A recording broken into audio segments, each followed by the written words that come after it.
What if the first city was not the beginning, but a return? What if the stones of early streets were laid not in discovery, but in remembrance, on ground that had already known voices, footsteps, and loss?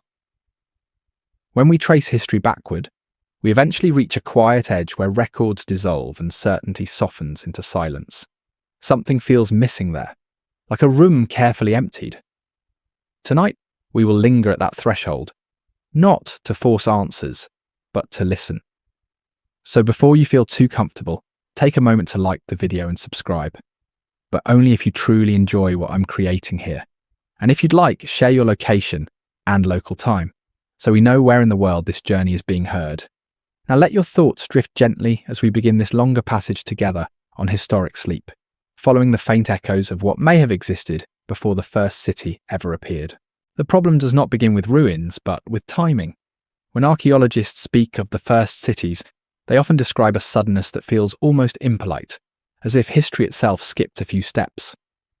In southern Mesopotamia, dense urban settlements appear within a remarkably short span of time, already equipped with administrative systems, standardized architecture, social hierarchy, and an economy capable of sustaining thousands.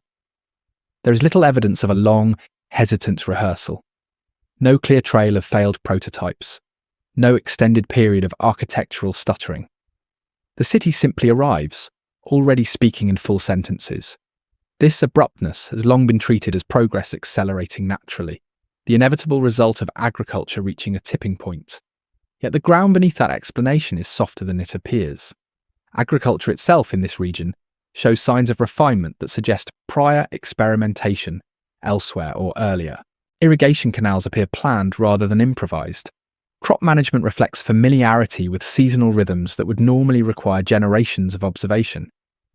Even the spatial logic of early cities, streets aligned, districts separated by function, suggests a memory of how such systems behave, not the innocence of first attempts. What makes this more unsettling is not what we find, but what we do not. Beneath the earliest known urban layers, the soil often grows quiet too quickly. There is sediment, yes, flood deposits, wind-blown dust, but there is a lack of transitional debris that one might expect from centuries of gradual congregation. No long trail of semi-urban sprawl, no accumulation of mistakes. It is as if the idea of the city was carried intact into the landscape and then implemented, rather than discovered through trial. This silence has encouraged a comfortable explanation that earlier materials were perishable, that time simply erased them. And while this is plausible, it does not resolve the deeper tension. Knowledge itself leaves traces. Patterns of organisation tend to fossilise, even when structures do not. Social memory usually echoes through myth, ritual, or symbolic inheritance.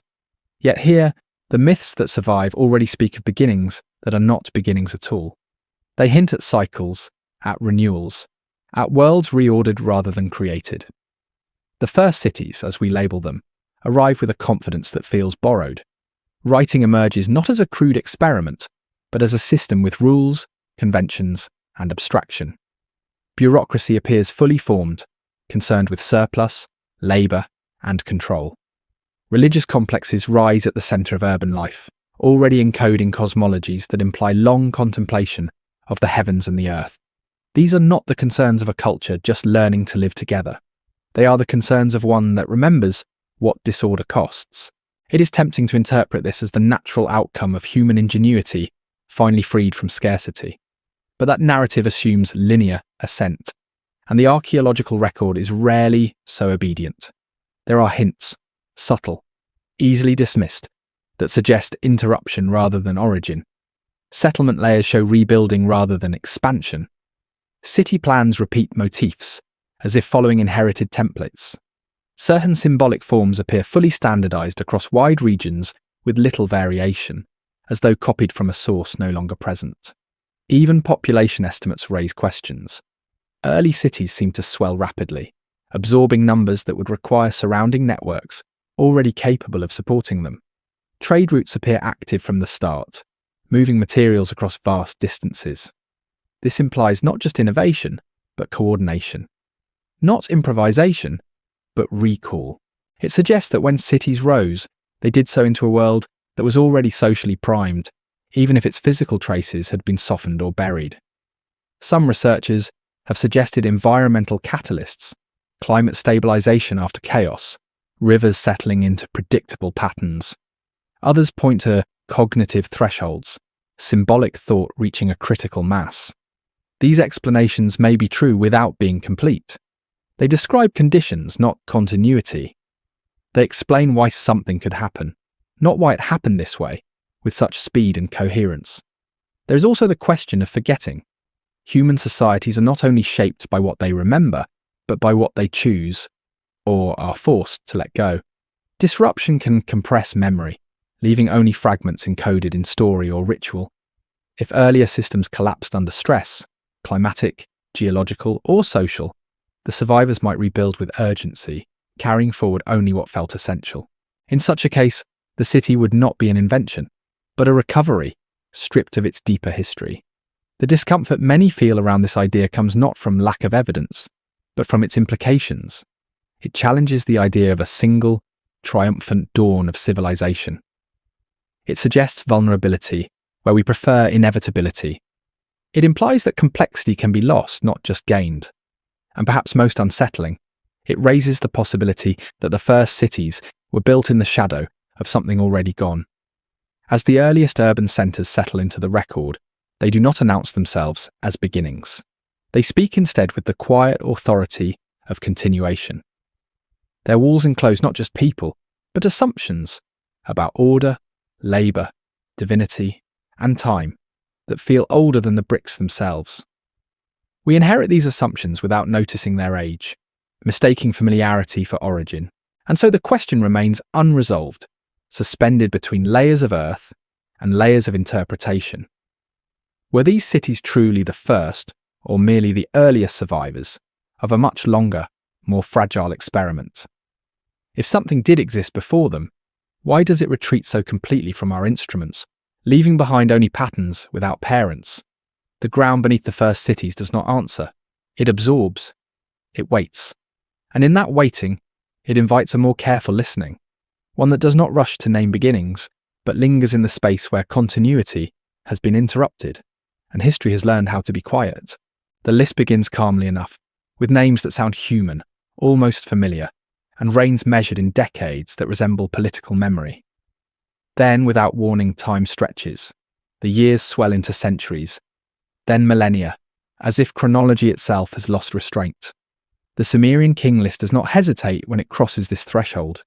It records rulers who reigned for tens of thousands of years, not as metaphor, not as mythic flourish, but with the same administrative certainty used for later kings, whose existence archaeology can partially confirm. For modern readers, this is often treated as symbolic exaggeration, a poetic gesture meant to elevate the distant past. Yet the text itself offers no such disclaimer. It is written in the language of record-keeping, not epic. Names are ordered, reigns are counted, cities are assigned. Authority moves from place to place with a logic that suggests continuity rather than fantasy. The list behaves less like a story and more like a ledger that does not know it will one day be questioned. What complicates dismissal is not the length of the reigns alone, but the structure surrounding them. The list explicitly separates eras by catastrophe. Before the flood, kingship descends from the heavens. After the flood, it returns, altered but recognizable. This is not the language of creation, but of interruption. Something existed, was broken, and then resumed in diminished form. The text insists on this rhythm, even when it strains belief. Attempts to rationalize these numbers have taken many forms.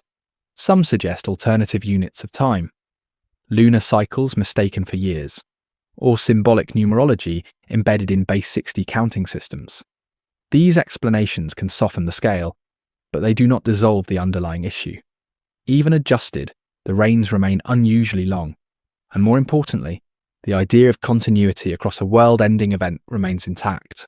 The list refuses to let the flood erase what came before. It only compresses it. What is striking is how untroubled the scribes appear by this compression. They do not pause to justify it. They do not apologize for improbability.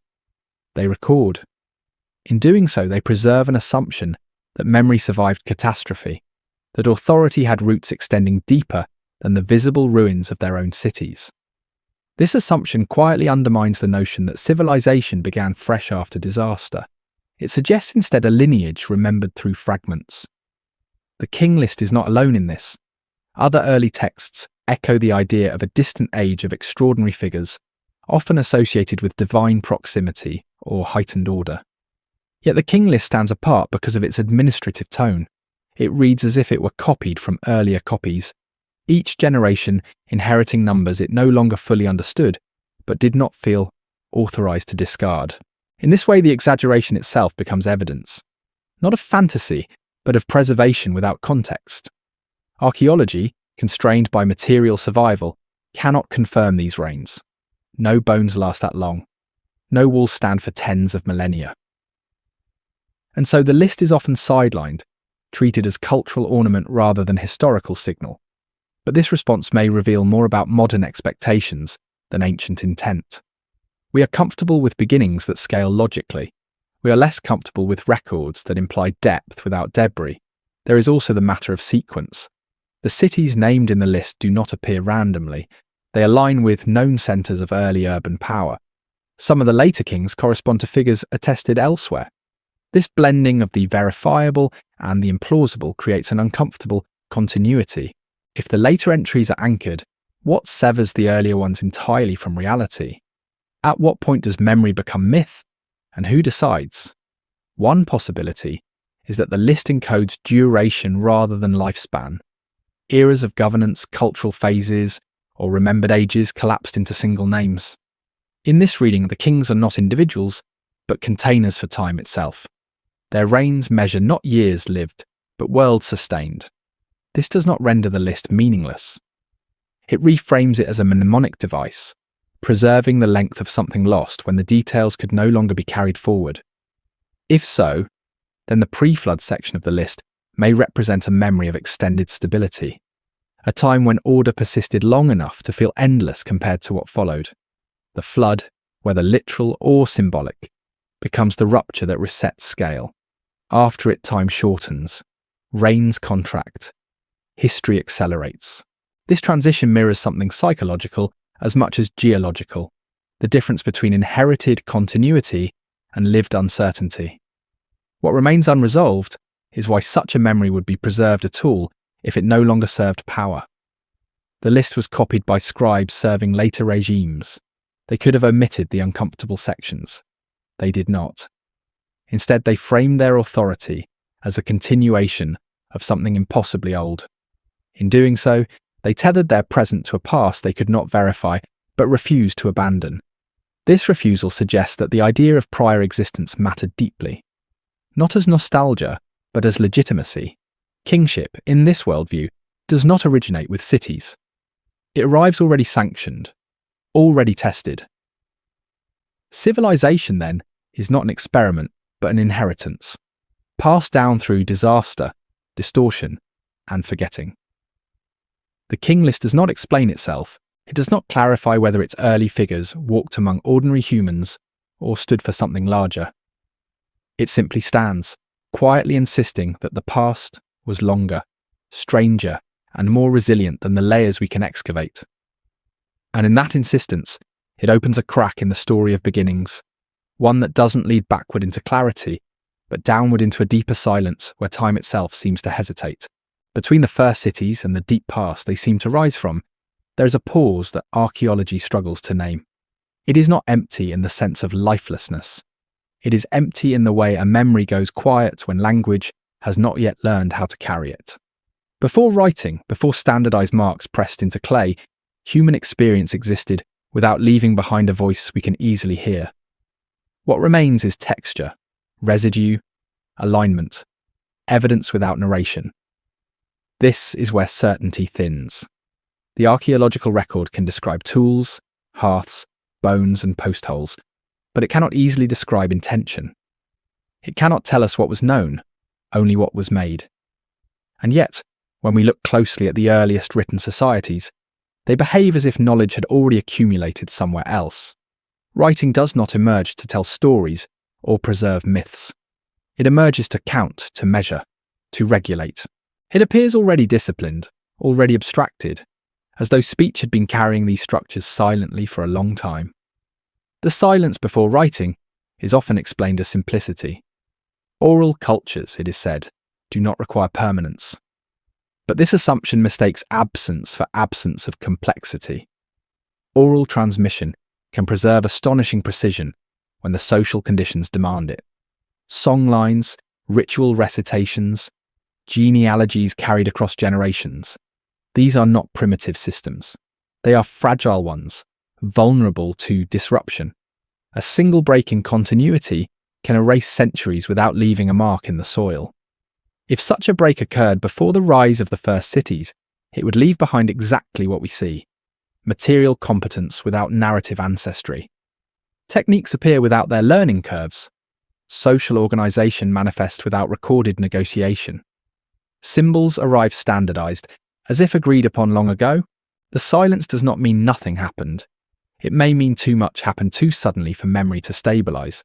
There is also the matter of time compression. Archaeological layers are not evenly distributed histories. Floods can erase decades. Sedimentation can blur centuries into a single stratum. In river valleys especially, the past is rearranged by water and pressure. Earlier settlements may be buried too deeply, dissolved too thoroughly, or misidentified as natural formations. Absence becomes a byproduct of environment, not proof of non-existence. Yet even accounting for this, something remains unresolved. The earliest urban cultures display an ease with abstraction that feels rehearsed. Numerical systems align with astronomical cycles. Calendrical awareness appears calibrated. This does not require lost civilizations to explain, but it does suggest long observation. Observation requires continuity. Continuity requires stability. And stability leaves traces, unless it ends abruptly. What if the long silence before writing is not a void, but a wound?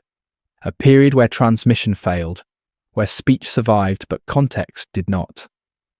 In such a scenario, fragments would persist, practices without origins, rituals without explanations, measurements without stories. Writing would then emerge not as an innovation, but as a corrective, a way to anchor meaning against future loss. The urgency of early record keeping begins to feel less bureaucratic and more defensive. Even the earliest written myths reflect this anxiety. They speak of forgotten names, lost tablets, divine knowledge once shared and then withdrawn. These are not the concerns of a society confident in its beginnings. They are the concerns of one aware of fragility. A culture that knows something important has already slipped away will build systems to prevent it from happening again. Modern scholarship often separates prehistory and history as if they were distinct worlds. But this division is methodological, not experiential. For those who lived through the transition, the silence was not theoretical. It was lived. Elders remembered things their grandchildren could not fully grasp. Songs shortened. Explanations thinned. At some point, memory could no longer outrun forgetting. Writing arrests that process, but it does not recover what was already gone. It freezes a moment, not the entire flow. When we read the earliest texts, we are hearing the first echoes after a long interruption. They speak carefully, sparingly, as if aware of the weight they carry. They do not explain everything. They assume shared knowledge that no longer exists for us. This creates an illusion of origin. Because writing is where our hearing begins, we mistake it for where thought began. But the mind does not wait for ink. It organizes, compares, predicts. It learns landscapes, seasons, patterns of behavior. None of this requires writing, but all of it can vanish without it. The silence before cities may therefore represent not ignorance, but erasure. If so, then the emergence of cities marks not the first articulation of complexity, but its reconcentration. People gather, walls rise, records begin. Not because life has suddenly become complicated, but because it already was, and could no longer be safely carried by memory alone. Urbanization becomes a response to loss, not abundance. This perspective does not demand hidden empires or advanced forgotten technologies. It requires only one thing: interruption. A break severe enough to fracture transmission, while leaving enough survivors to rebuild. Climate shifts, flooding, disease, social collapse. Any of these could compress centuries into silence. What follows would look exactly like what we see.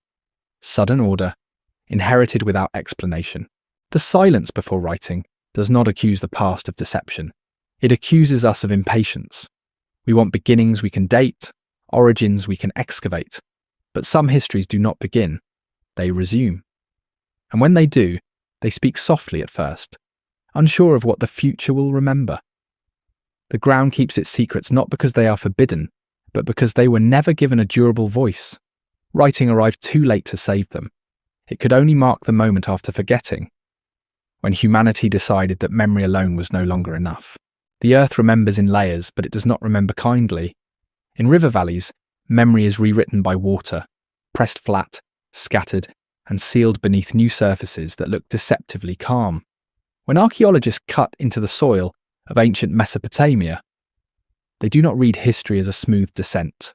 They encounter interruptions, bands of silt and clay, where human activity abruptly disappears, only to return later, changed in scale and rhythm. These flood layers are often described clinically as natural events punctuating settlement, yet their implications reach further than geology. Some of these deposits are thin, seasonal reminders of a river's restlessness. Others are thick, uniform, and strangely indifferent to what lay beneath them. Entire occupation layers vanish under meters of sediment. Hearths stop. Pottery sequences break. Architecture halts mid-pattern. Then, above the silence, rebuilding begins. Not slowly, not tentatively, but with intent, as if the builders knew where to resume. For decades, these layers were treated as local disasters, inconvenient but survivable. Floods happen, rivers overflow, people return. But as excavation expanded and comparisons grew broader, a pattern began to surface. Similar flood horizons appeared across wide regions, sometimes roughly aligned in time. Not identical, not global, but suggestive of recurring disruption rather than isolated mishap. Civilization, it seemed, had been interrupted more than once. The difficulty lies in interpretation. Sediment can accumulate unevenly. Dating methods have margins of error. Correlation does not guarantee causation.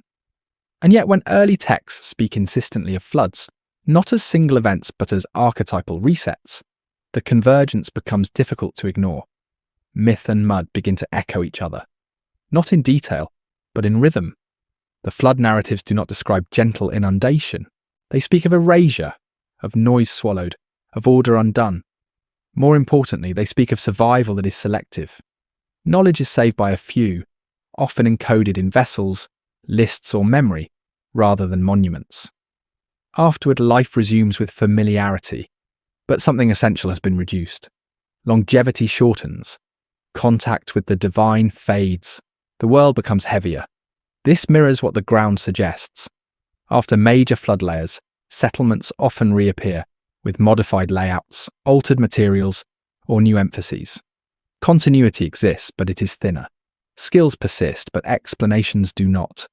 The people who return seem to know how to build, farm, and organize, yet they behave as if something has been lost, not gained. Their systems grow more rigid, more formalized, as though compensating for instability. One possibility is that these floods did more than destroy structures. They fractured networks. Trade routes broke. Oral transmission chains snapped. Elders died. Specialists vanished. What remained was a compressed inheritance, functional but incomplete. In such a world, rebuilding would prioritize control and predictability. Measurement would matter. Records would matter. The city would become not just a home, but a defense against forgetting. Geology cannot tell us how people felt when the water rose. It cannot describe panic, triage, or choice.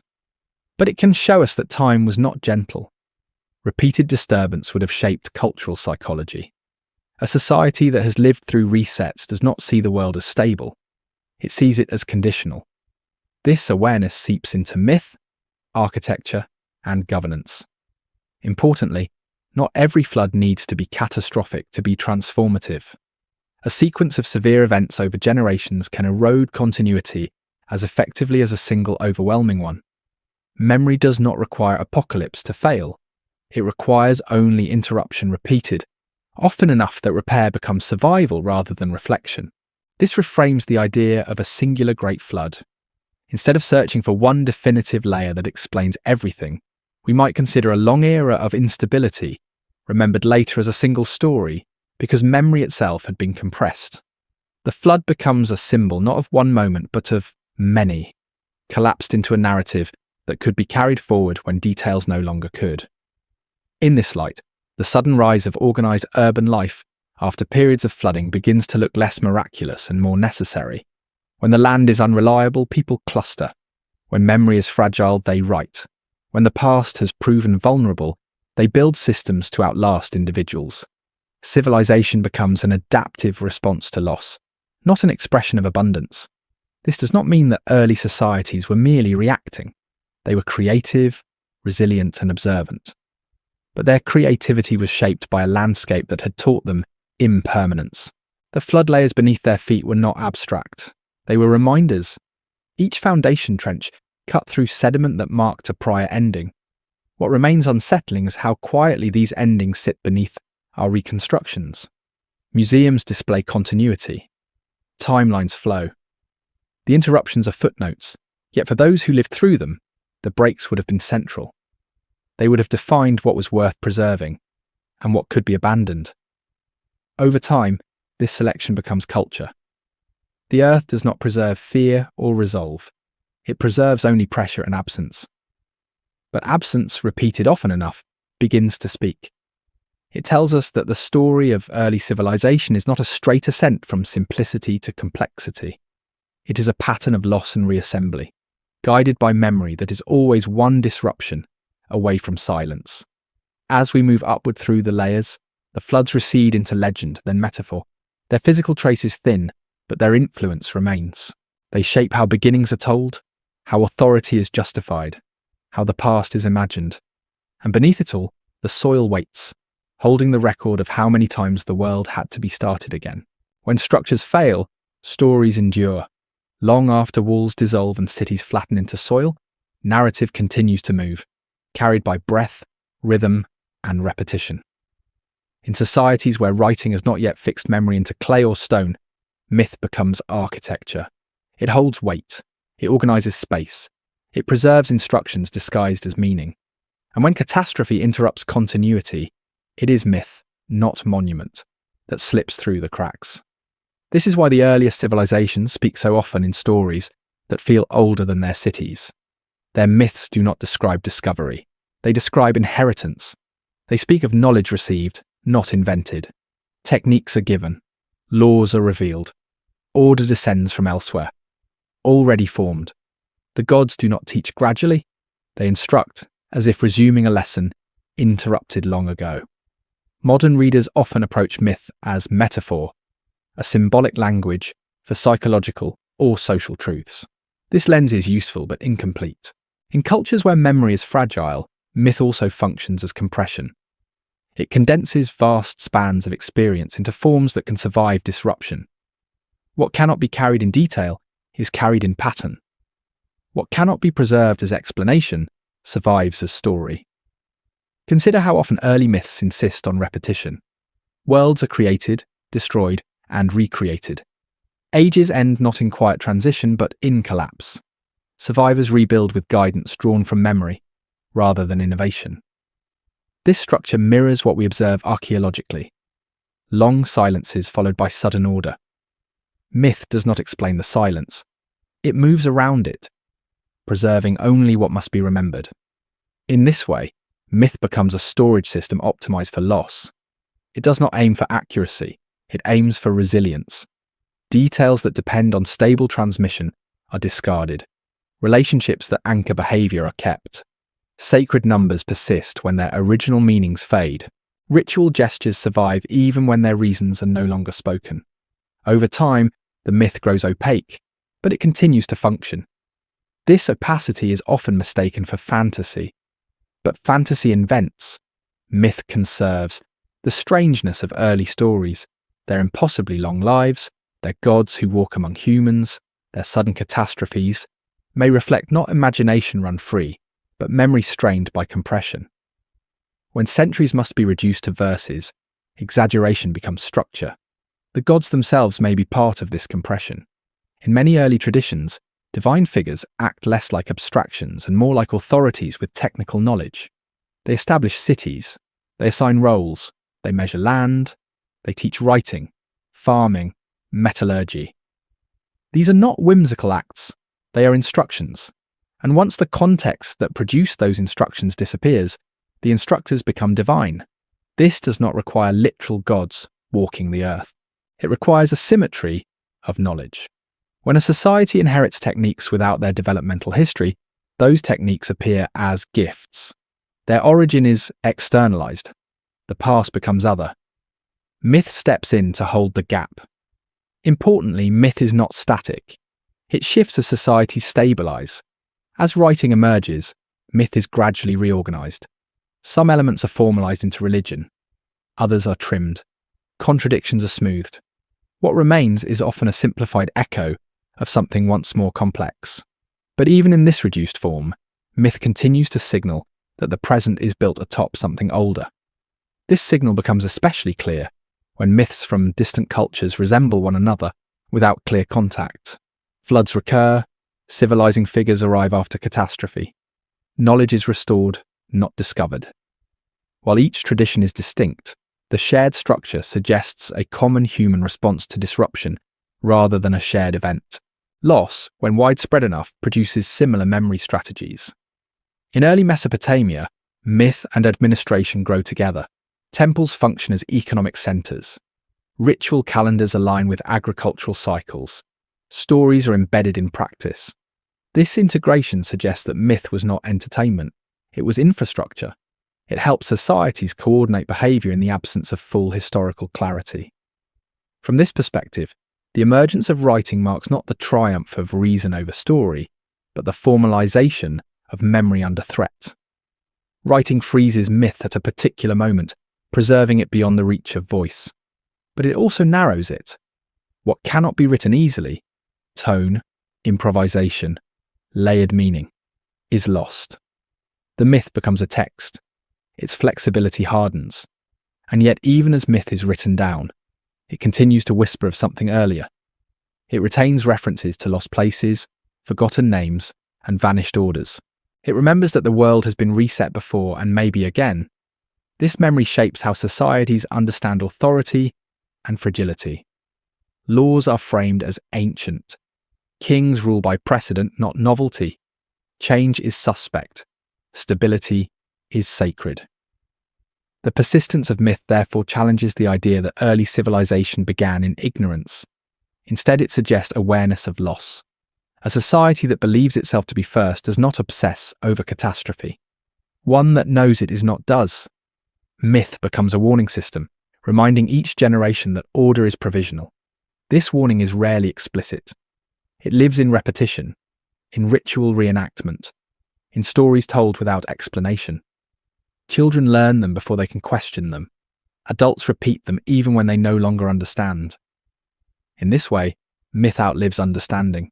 It becomes a signal sent forward in time, waiting for listeners capable of hearing it again. As we move deeper into the early record, myth does not answer our questions. It reframes them. It suggests that before cities rose, before writing fixed memory, something important was already known, and already at risk of being forgotten. What survives is not proof but pattern, not explanation, but echo.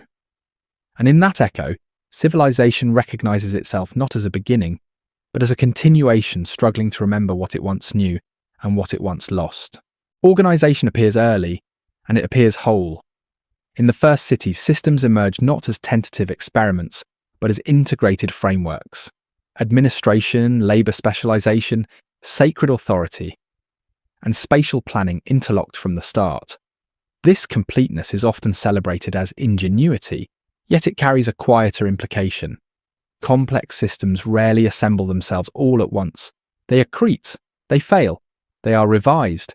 Here, revision seems absent. The city behaves as if it already knows how to function. Consider the arrangement of space. Early urban layouts reveal zones of work, worship, storage, and residents separated with intention. Movement is guided. Visibility is controlled. The central complex dominates not only physically, but symbolically, aligning social order with cosmology. Such coherence suggests planning that extends beyond immediate necessity. It implies familiarity with crowding, surplus, conflict, and coordination, problems that typically announce themselves only after long exposure. This paradox deepens when we examine labour. Specialised roles appear quickly: scribes, builders, priests, administrators. These are not generalists adapting on the fly. They require training, hierarchy, and shared standards. Training requires time. Standards require precedent. Precedent requires memory. And memory, in turn, requires continuity that the material record struggles to show. The usual explanation points to rapid innovation under favourable conditions. But innovation leaves fingerprints. It shows rough edges, competing methods, abandoned trials. Early urban systems show remarkably few. Measurement units are standardised. Accounting methods are consistent. Symbolic markers recur with little variation across regions. Instead of experimentation, we see adoption. This adoption raises the possibility that the city is not inventing complexity, but inheriting it, not necessarily from another place, but from another time. Knowledge can persist without buildings. Techniques can survive as habits. Organizational principles can be carried as assumptions, unspoken yet powerful. When people gather again after disruption, they do not start from zero. They start from what they remember. In such a scenario, complexity appears sudden only because its gestation is invisible to us. It occurs in periods that leave little trace, times of mobility, oral transmission, or environmental instability. By the time stability returns, the system is already formed, waiting for a container. The city becomes that container. This would explain why early urban life feels both advanced and anxious. Systems are tightly controlled. Authority is centralized. Deviations are discouraged. Law is codified early, not as an afterthought. These are not the behaviours of a society discovering itself. They are the behaviours of one guarding something fragile. The sacred dimension reinforces this reading. Early authority is inseparable from divine sanction. Kings rule not because they persuade, but because order is said to descend through them. Temples are economic engines. Ritual calendars regulate labour. Cosmology and governance are fused. This fusion suggests that legitimacy is borrowed from a source perceived as older and more stable than any human institution. Such borrowing often follows disruption. When continuity is broken, authority seeks anchoring beyond human memory. The divine becomes a repository for what can no longer be traced. In this sense, gods function less as creators and more as guarantors. They stabilize systems whose origins are no longer accessible. There is also a subtle asymmetry in early cities between technical competence and cultural explanation. People know how to do things without always articulating why they are done that way. Practices persist because they work, not because their origins are remembered. Over time, explanation is replaced by ritual. Meaning is preserved through repetition rather than understanding. This asymmetry mirrors what happens when knowledge is inherited without its developmental context. A tool passed down works regardless of whether its maker is remembered. A system can function long after the reasons for its design are lost. Early cities may therefore represent the operational phase of ideas conceived earlier under different conditions. Importantly, this does not require a lost golden age of technology. It requires only that social complexity once existed in forms less visible to archaeology, distributed networks and seasonal aggregation, mobile governance. Such forms would leave fewer permanent traces, while still generating sophisticated organizational knowledge. When circumstances favored permanence again, that knowledge would crystallize rapidly. The city, then, is not the birthplace of order, but its compression. It concentrates practices refined elsewhere into a dense environment where they become visible to us. What we interpret as sudden emergence may be the moment when complexity finally leaves a durable footprint. This reframing alters how we understand progress. Instead of a straight ascent, history becomes a rhythm of dispersion and concentration. Knowledge spreads, fragments, recombines. Stability allows it to solidify. Disruption forces it to adapt. The first cities sit at one of these points of solidification. not at the origin. There is an emotional residue to this perspective. Early urban life feels cautious. Walls are thick. Records are meticulous. Memory is externalized aggressively. The city seems aware that what it holds can be lost. It behaves not like a celebration, but like a safeguard. As layers accumulate above these early settlements, later societies inherit the same systems and assume they are ancient. They are not wrong, but ancient does not always mean original. Sometimes it means recovered, reassembled from fragments whose earlier forms no longer survive. The paradox of advanced organization without visible precursors does not accuse the past of mystery. It invites patience. It suggests that complexity does not always announce itself where we expect to find it. Sometimes it waits, intact but unseen, until conditions allow it to take shape again. And when it does, it looks like a beginning, complete, confident, and strangely quiet about where it came from. Agriculture is often described as the slow teacher of civilization, a patient tutor that reshaped human life over millennia. Fields replaced forests. Seasons replaced wandering. Surplus replaced immediacy. And yet, when agriculture appears in the archaeological record of early complex societies, it does so with a confidence that feels rehearsed. Crops are already domesticated. Techniques are already optimized. Landscapes are already engineered. The long apprenticeship we expect is strangely difficult to see. In Mesopotamia, irrigation networks emerge that require coordinated labor, long-term planning, and an intimate understanding of water behavior. Canals are cut at gradients that prevent stagnation and erosion.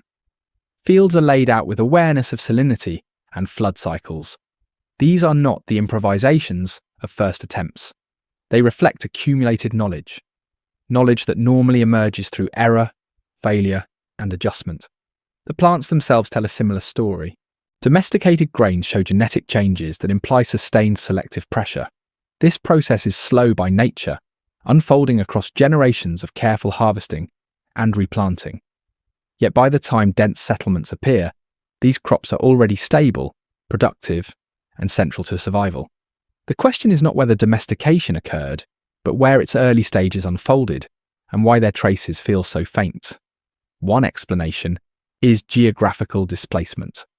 The learning phase may have taken place elsewhere, in regions that later became marginal or were reshaped by climate.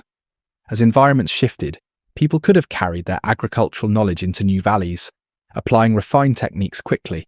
The city would then arise not at the birthplace of farming, but at the moment its products could support density. Even so, this explanation leaves gaps. Agricultural systems are not only biological, they are cultural. They encode calendars, rituals, property norms, and labour coordination. These systems appear alongside farming with little visible negotiation. Rules about land use and surplus management seem already settled. This suggests that agriculture arrived not just as a set of tools, but as a social contract already tested. This raises the possibility that the true rehearsal of agriculture occurred during periods we classify as pre-urban, but not pre-complex. Mobile or semi-sedentary communities could have experimented extensively without leaving durable settlements. Seasonal camps, floodplain gardens, and shifting fields would produce fewer permanent traces while still generating deep expertise. Over time, this expertise could be carried forward, even if the camps themselves disappeared. There is also the matter of speed. In some regions, the transition from foraging to full agricultural dependence appears compressed, unfolding over centuries rather than millennia. This compression may reflect not sudden insight, but the relocation of practiced knowledge into favourable conditions.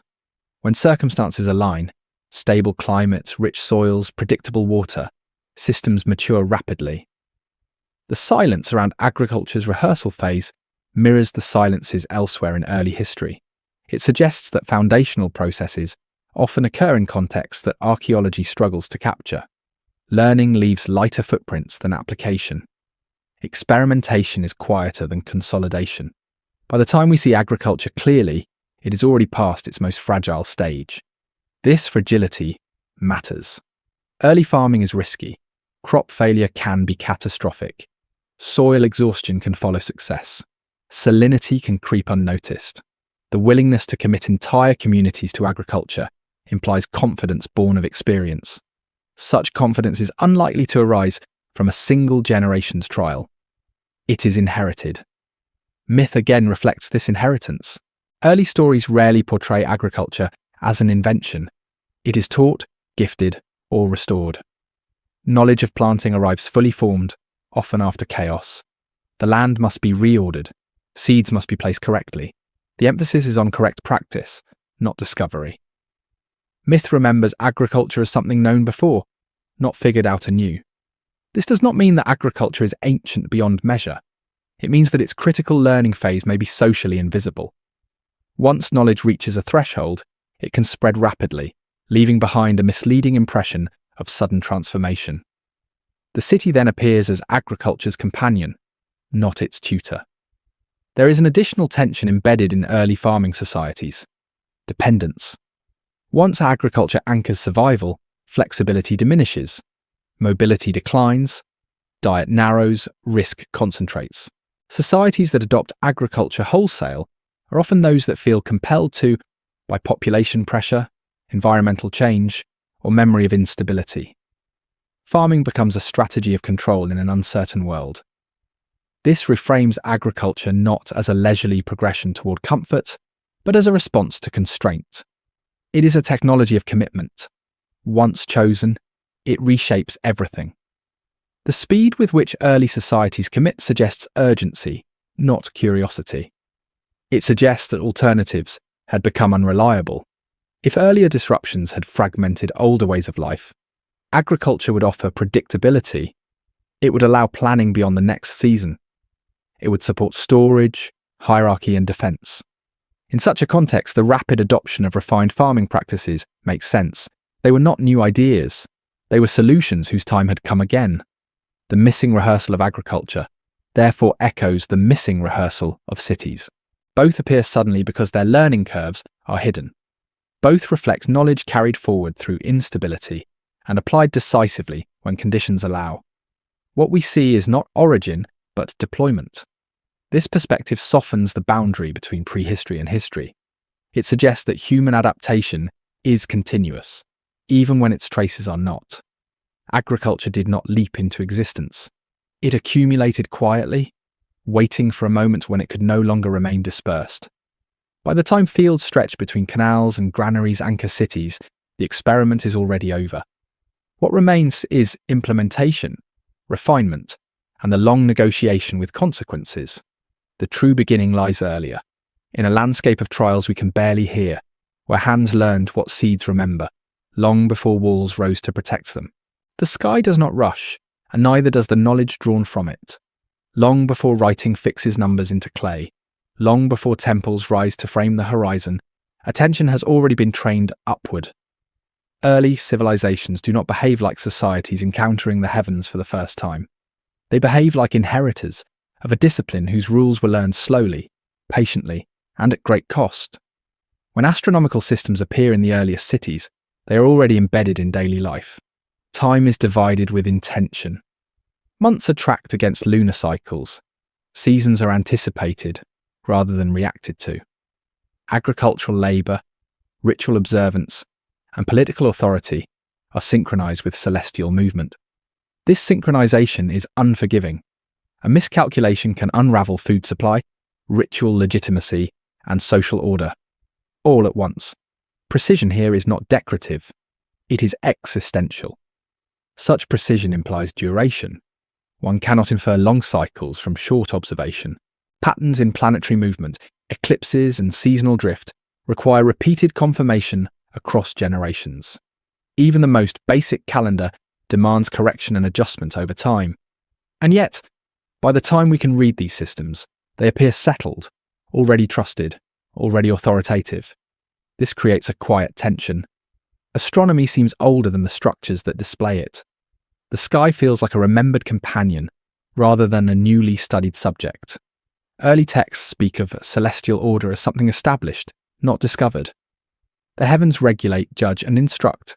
They are not curiosities. They are references. The environment offers a clue as to why this knowledge might survive when others fade. The sky is resilient. Floods erase fields, but constellations return. Cities collapse, but solstices still arrive. In periods of disruption, When landscapes shift and memory fractures, the heavens offer continuity. They become a stable archive that does not depend on buildings or tools. All that is required is attention. This makes astronomical knowledge uniquely portable. It can travel with people through migration, collapse, and recovery. It can be preserved orally, encoded in story, ritual, and number. Even when context is lost, pattern remains. Over time, this pattern gains authority precisely because it has endured. When stability returns and cities form again, this inherited knowledge finds new expression. It is fixed into architecture, aligned with walls and altars. It is embedded into ritual calendars and administrative cycles. The city becomes an instrument for celestial order, not its inventor. What was once flexible observation becomes formal structure. This transition carries a cost. Once celestial knowledge is monumentalized, it becomes resistant to change. Errors calcify. Adjustments become political rather than observational. Authority attaches itself to timekeeping, and timekeeping becomes sacred. What was once a conversation with the sky turns into doctrine. Yet even in this hardened form, traces of earlier flexibility remain. Myths speak of gods who move through the heavens, who adjust cycles, who withdraw and return. These stories hint at a time when celestial order was not fixed but negotiated, when humans observed and responded, rather than obeyed. The myth preserves the memory of adaptation, even as practice becomes rigid. The integration of astronomy into governance further suggests inheritance rather than invention. Kings rule in alignment with cosmic order. Their legitimacy mirrors celestial regularity. When rulers fail, disorder is reflected in omens, eclipses, or irregular seasons. This worldview assumes that order existed before any particular regime. Authority is borrowed from something older. This borrowing becomes especially meaningful if earlier disruptions had undermined trust in terrestrial stability. If floods, climate shifts, or social collapse had proven that the ground could not be relied upon, the sky would naturally become the reference point. Its predictability would feel like reassurance. Aligning society with it would feel like survival. What archaeology struggles to show is the learning phase of this alignment. The countless nights of watching, the debates over interpretation, the gradual correction of error. These processes leave little trace. They require no durable structures. They require only continuity of attention. If that continuity existed during periods we label as obscure or transitional, it would vanish from the material record while remaining alive in practice. This would explain the strange maturity of early astronomical systems. They are not experimental, they are applied. They appear not as questions, but as answers. The city does not ask the sky what it means, it assumes meaning and builds accordingly. There is a philosophical depth embedded in this assumption. Time is not seen as linear ascent, but as cycle. Return matters more than novelty. What has happened will happen again. This worldview does not emerge easily from first-time observation. It emerges from watching patterns repeat long enough to feel inevitable. Such inevitability shapes behaviour. It encourages planning over impulse. It rewards patience. It discourages radical change. Societies that internalise cyclical time often appear conservative, bound to tradition. But tradition here is not nostalgia. It is risk management. It is memory hardened into structure. Seen this way, early astronomy is not simply a scientific achievement. It is a cultural response to fragility. It externalizes memory into the sky where it cannot be erased by human failure. It allows societies to rebuild order by aligning with something that has already survived collapse. The lingering question is not whether ancient people were capable of such observation. It is why they felt compelled to trust it so completely. What had the world taught them about impermanence? What losses had convinced them that the sky was the only reliable archive left? When the first cities orient themselves to the heavens, they do so with a quiet urgency. They are not celebrating discovery. They are restoring alignment. They are placing human life back into rhythm with something that endured when other systems failed. The stars do not speak of beginnings. They speak of return. And in listening to them, early civilizations may have been remembering a stability they had once known and feared losing again. Geometry does not announce itself loudly. It settles into the ground, measured and repeated, until it becomes invisible through familiarity. In the earliest cities, geometry is already present, not as decoration, but as discipline. Streets align, angles recur, distances are standardized. Space is divided with intent that feels inherited rather than improvised. The city does not sprawl, it composes. This compositional quality is often attributed to practicality. Straight lines ease movement. Rectangles simplify construction. Symmetry pleases the eye, yet these explanations only skim the surface. The precision embedded in early urban layouts exceeds convenience. It encodes hierarchy, ritual flow, and cosmological alignment. Space is not neutral, it is instructional. What is striking is how early this instruction appears. City plans reflect proportional thinking that requires abstraction. Measurement systems imply shared agreement and enforcement. Boundaries are defined not only physically, but symbolically. Sacred precincts are set apart. Administrative centres occupy elevated or central positions. These choices reflect a grammar of space already understood. This grammar does not emerge spontaneously. It requires rehearsal. People must agree on units, orientations, and priorities. They must trust that these conventions will persist. Such trust is not easily established in volatile conditions. It is built through repetition across time. And yet, by the time cities leave durable traces, this grammar is already fluent. Sacred geometry, as it later comes to be called, may be an echo of this fluency. Ratios recur across cultures. Certain shapes carry authority. Circles, squares, and stepped forms appear again and again, often linked to cosmology. These forms are not arbitrary. They structure movement, ritual, and perception. They teach people how to inhabit space. The question is not whether early societies understood geometry. It is where they learned to apply it so confidently. Geometry, like astronomy, can be practiced without permanent settlement. One can mark alignments with posts, ropes, shadows. One can encode ratios in song, ritual, and memory. Such practices would leave little trace once abandoned, yet they could persist as habits carried forward. When stability returns and cities form, these habits crystallize. Geometry becomes architecture. What was once flexible becomes fixed. Walls replace markers. Stone replaces rope. The city becomes a diagram of ideas tested elsewhere. This transformation carries symbolic weight. By inscribing geometry into the landscape, societies externalize order. They make it visible, enforceable, and harder to forget. Space itself becomes a teacher. Movement through the city reinforces hierarchy.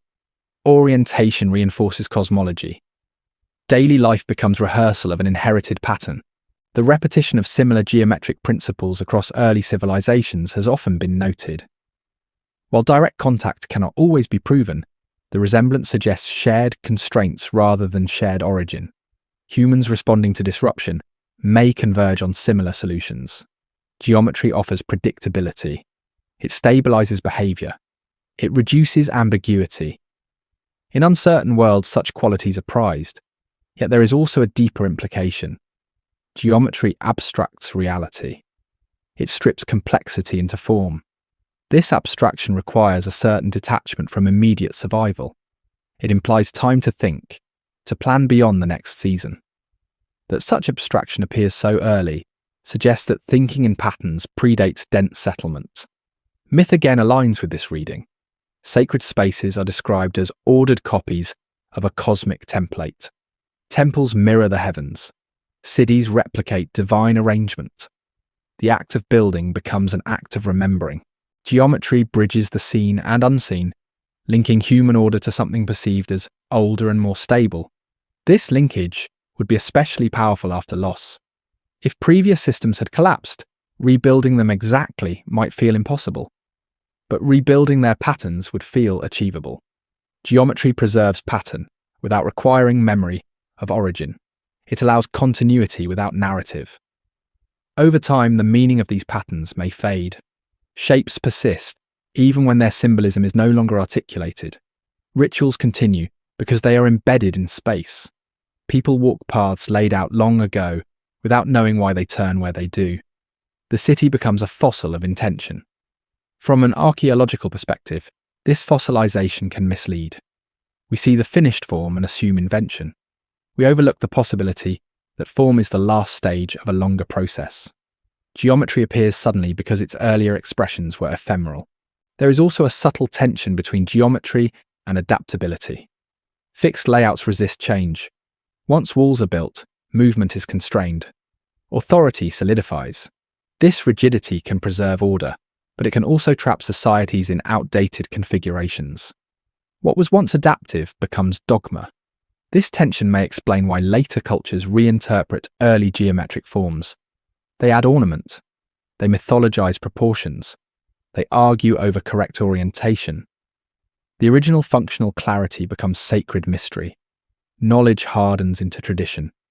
Seen in this light, the geometry of early cities is not a sign of sudden brilliance. It is a residue of long practice brought into permanence. It marks the moment when ideas that had travelled lightly were finally anchored.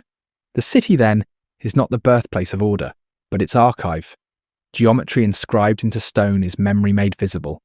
It does not tell us when the knowledge began, only when it could no longer afford to remain invisible. As we trace these lines across ancient ground, we are not witnessing the invention of pattern. We are encountering the point at which pattern decided to stay.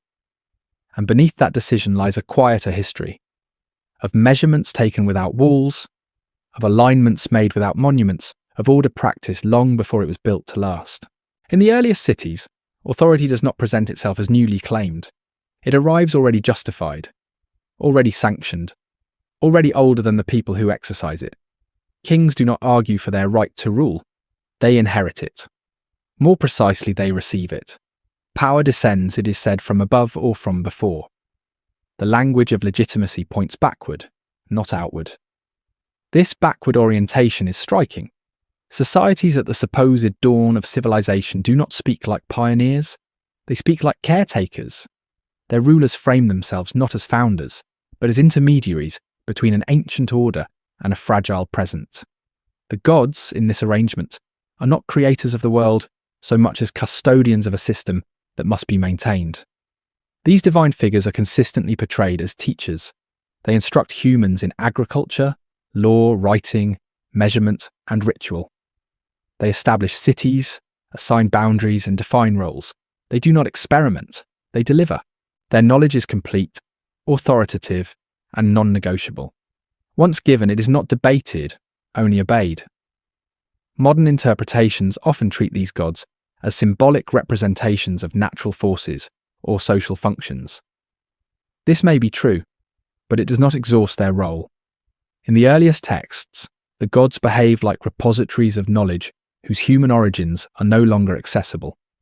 They hold what cannot be traced. They explain why systems exist without explaining how they came to be. This is a familiar pattern in societies recovering from disruption. When continuity breaks, explanation collapses faster than practice. People remember what works but forget why it works. Over time, the source of knowledge is externalized. What was once learned becomes given. What was once negotiated becomes sacred. In this light, gods function as stabilizers. They anchor authority beyond human dispute. If law is divine, it cannot be easily altered. If order is celestial, rebellion becomes sacrilege. Such framing is especially powerful in societies that have experienced instability. When the past has proven unreliable, authority seeks permanence elsewhere. The idea of gods as teachers also implies a prior absence. One does not teach what is already known. The myths suggest a moment when knowledge had to be restored. Humanity is portrayed as having lost something essential and receiving it again. This restoration is not framed as innovation, but as correction. This theme repeats across early traditions. Civilizing figures arrive after chaos, they reorganize the world, they leave instructions. Often they withdraw, promising return or judgment. The message is consistent. Order is conditional. It must be maintained, or it will be lost again. Such narratives are not triumphalist. They are cautious. They encode memory of vulnerability. The gods do not guarantee progress. They warn against forgetting. Their presence reminds societies that what they possess was once taken away. Importantly, These divine teachers are rarely portrayed as benevolent creators alone. They are demanding. They impose limits. They punish deviation. Their concern is not happiness but stability. This suggests that the systems they guard are delicate. They require discipline to survive. Over time, as societies stabilize, the role of God shifts. They become more anthropomorphic, more involved in human drama. But in their earliest forms, they are curiously technical. They care about measurements, calendars, boundaries, and contracts. These are the concerns of administrators, not storytellers. This technical divinity supports the idea that gods are placeholders for lost human knowledge. When the origin of a system is forgotten, attributing it to a higher authority preserves its use. The system continues to function, even as its history fades. Writing accelerates this process. Once myths are fixed into text, they become resistant to reinterpretation. The gods solidify, their roles narrow. What was once a flexible explanation becomes doctrine. Authority hardens, yet even within this rigidity, traces of earlier uncertainty remain. Myths speak of gods arguing, failing, withdrawing. They describe ages before the current order, ages that ended badly. These stories admit that divine authority itself has limits. Even the gods are subject to cycles. This admission is telling. It suggests that the concept of divine teachers emerged from a worldview shaped by repeated disruption. Authority is necessary, but not eternal. Order must be renewed. Memory must be maintained. The gods, then, are not answers. They are warnings. They remind societies that their systems did not arise naturally or effortlessly. They were hard-won, fragile, and once lost. To forget this is to invite collapse. As later generations inherit these myths, the warning becomes ritualized. The gods are worshipped, appeased, feared. Their original function as memory keepers fades. What remains is reverence without context. From a distance, this looks like the birth of religion. Up close, it looks like the afterimage of something older, a time when knowledge was transferred urgently, when explanation mattered less than survival. The gods hold the place of that urgency. This perspective does not diminish the power of early belief, it clarifies it. Faith becomes a technology of continuity. It preserves systems across gaps that reason alone cannot bridge. When early civilizations speak of gods who taught them how to live, they are not necessarily describing supernatural events. They are describing inheritance without ancestry. They are acknowledging that their way of life came from somewhere they could no longer see. The lingering unease in these myths is not fear of the unknown, it is fear of forgetting. The gods watch not because they demand worship, but because the past has already shown what happens when memory fails. And so authority in the first cities is framed not as conquest, but as stewardship. Kings rule on borrowed legitimacy. Laws are ancient by default. Order is maintained with the quiet knowledge that it has collapsed before. The gods, standing at the edge of myth and administration, do not tell us how civilization began. They tell us that it did not begin once, and that it may not last forever. In their silence, they ask only that what was restored not be lost again. Human time is impatient. It counts in lifetimes, reigns, and generations. Geological time does not notice us at all. It moves in pulses, slips, pressures, and pauses that stretch far beyond memory. In early Mesopotamia, these two scales of time meet uncomfortably. Cities rise on landscapes shaped by forces that do not align with human expectation, and the tension between them leaves traces that are easy to overlook. The rivers that nourished the first cities were not gentle partners.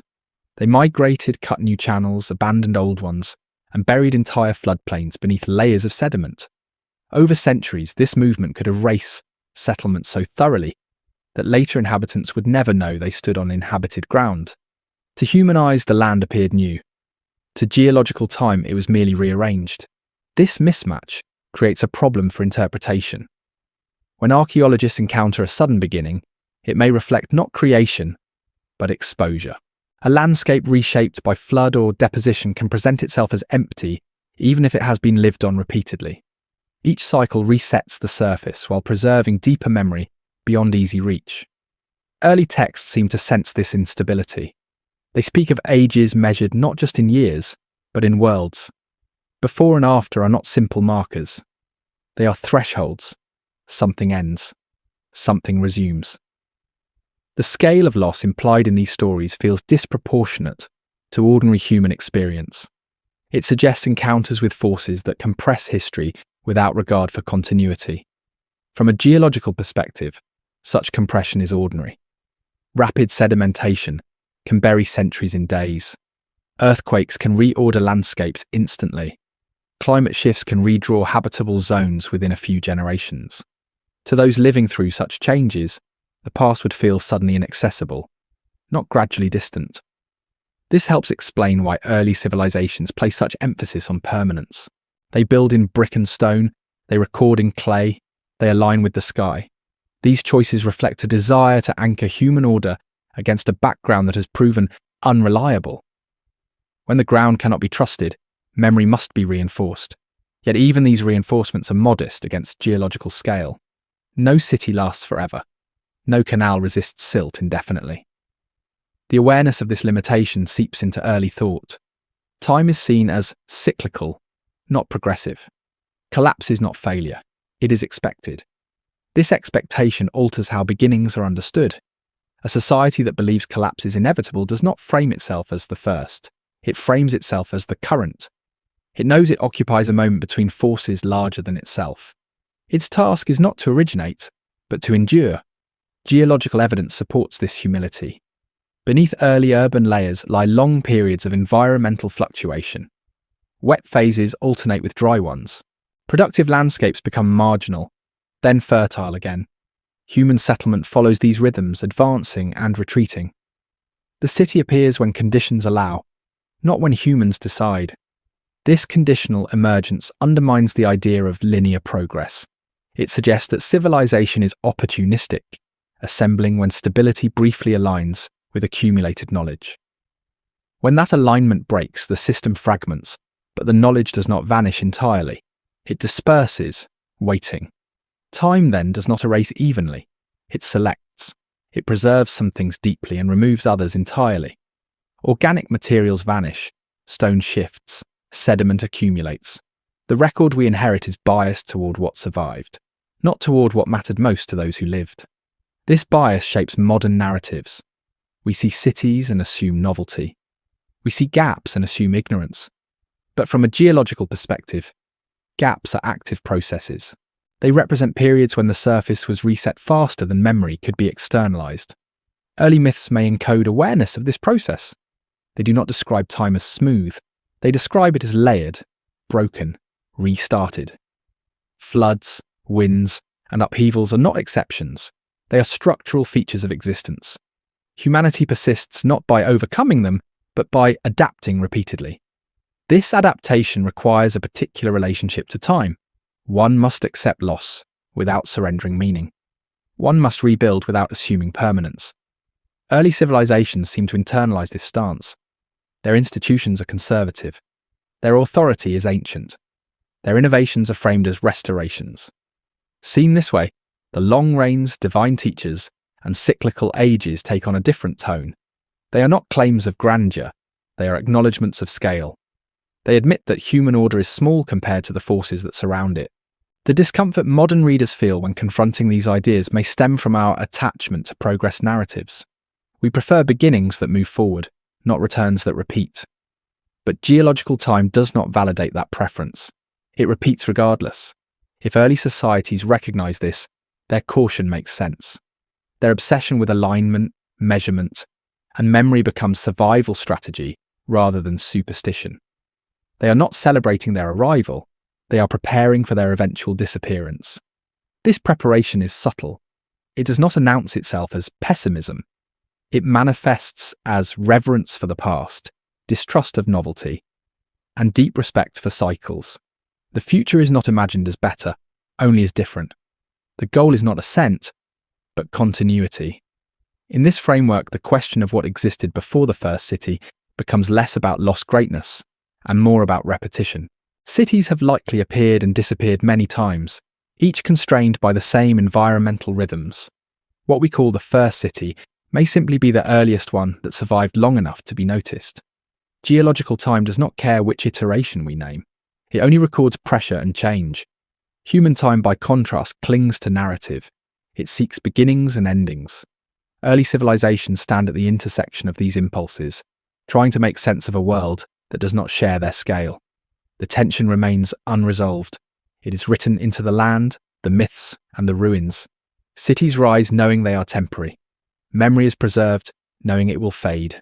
And beneath it all, the earth continues its work, patient and indifferent, preparing the ground for whatever comes next.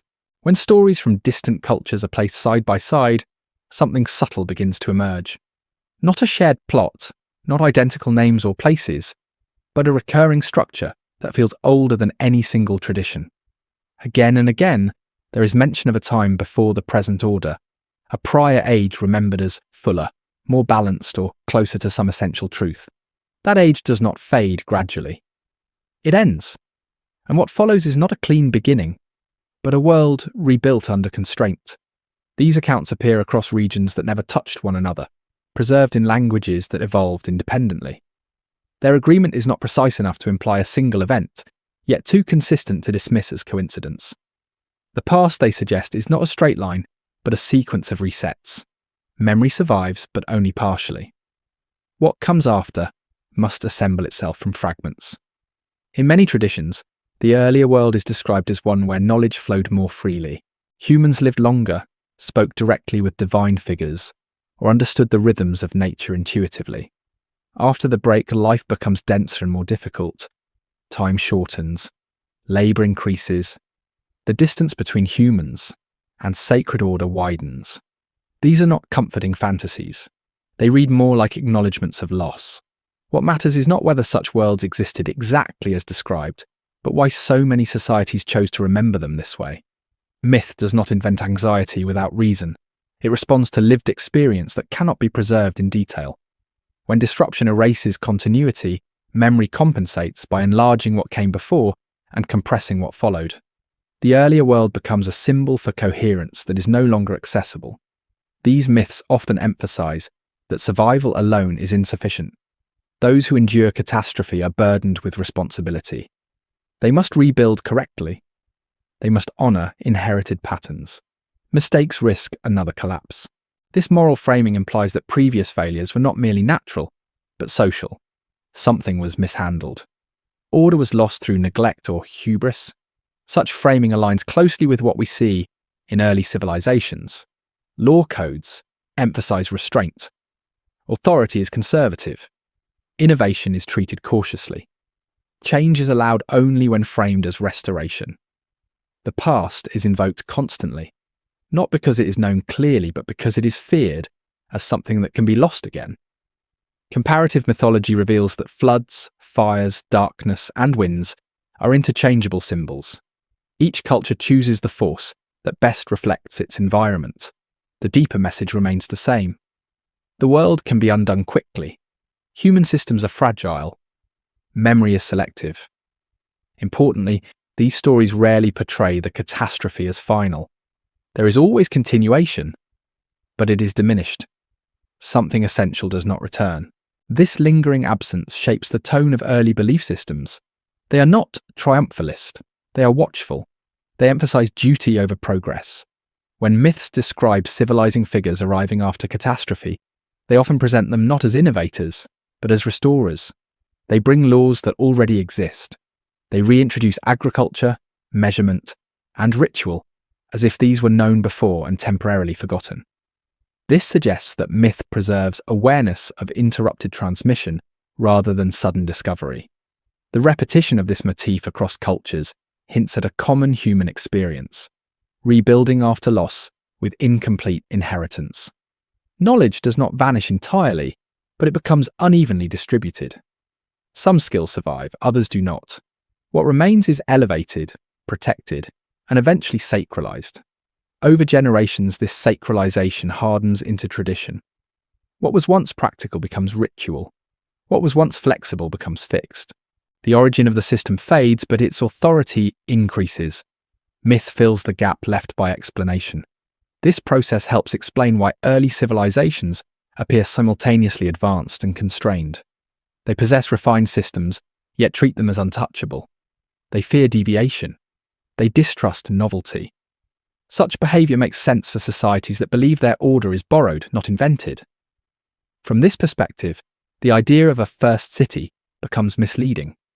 Cities may be better understood as moments when scattered knowledge briefly consolidates into visible form.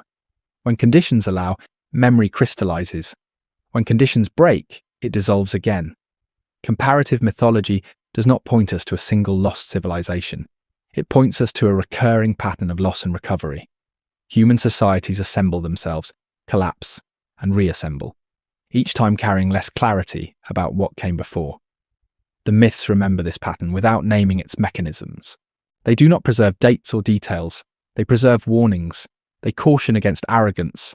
They remind listeners that order is conditional.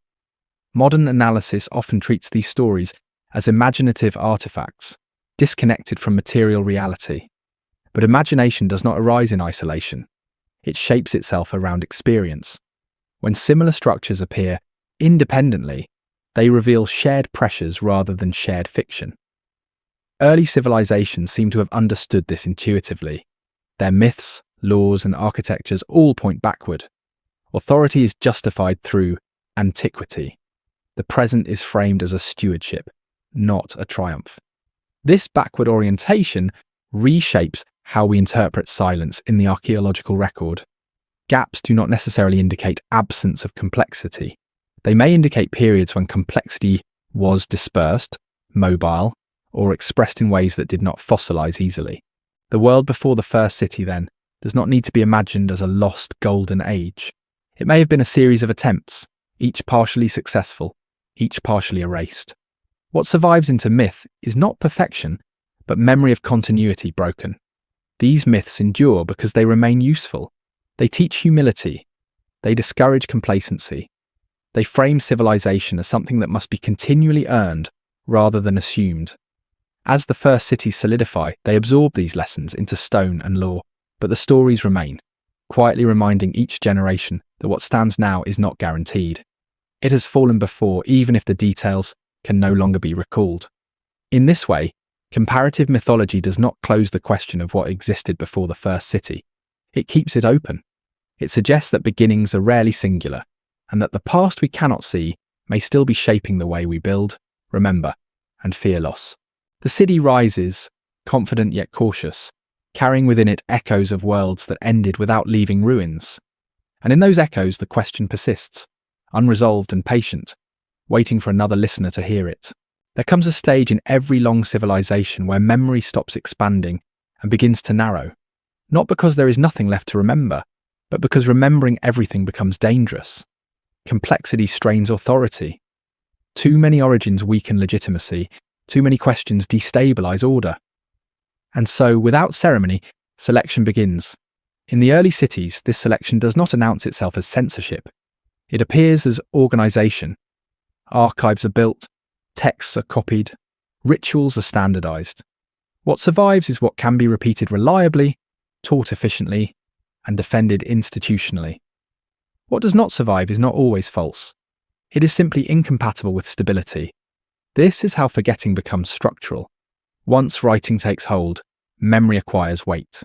Clay tablets, stone inscriptions, and official records outlast human lives.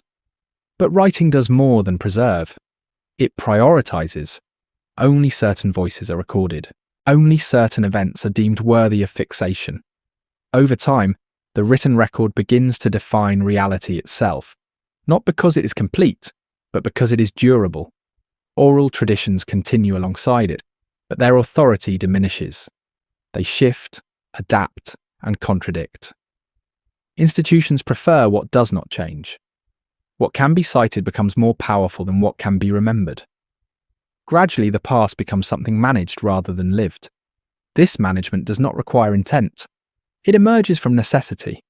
Early cities depend on coordination at scale. Laws must be consistent. Rituals must be predictable.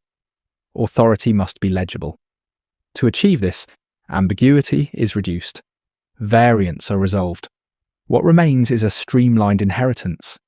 In this process, the past becomes flatter. Layers are compressed.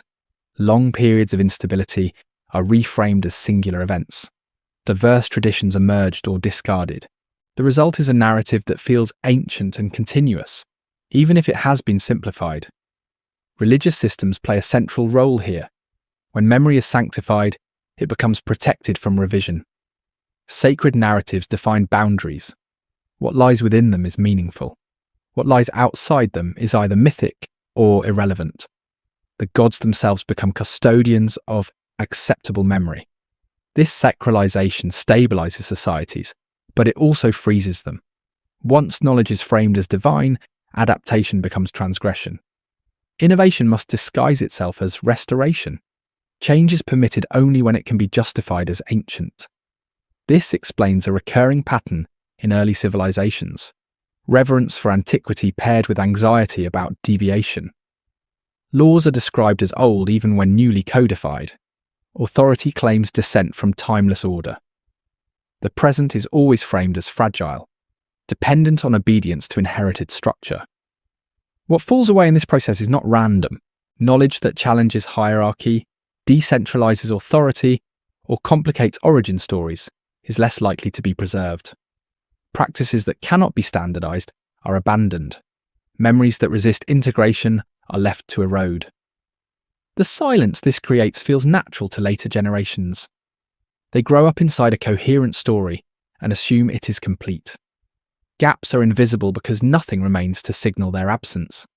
Over time, absence itself becomes normalized, yet traces of what was excluded remain embedded in the margins, in myths that do not quite align, in figures whose roles feel strangely technical, in stories that hint at forgotten arrangements without explaining them. These remnants are often reclassified as symbolic or fantastical to neutralize their tension. From the inside, this filtering feels like progress. Knowledge is refined, society stabilizes, memory is secured. From the outside, it looks like narrowing, a reduction of possibilities, a loss of resilience. This loss matters because forgotten knowledge does not vanish cleanly. It leaves behind assumptions that no longer have explanations.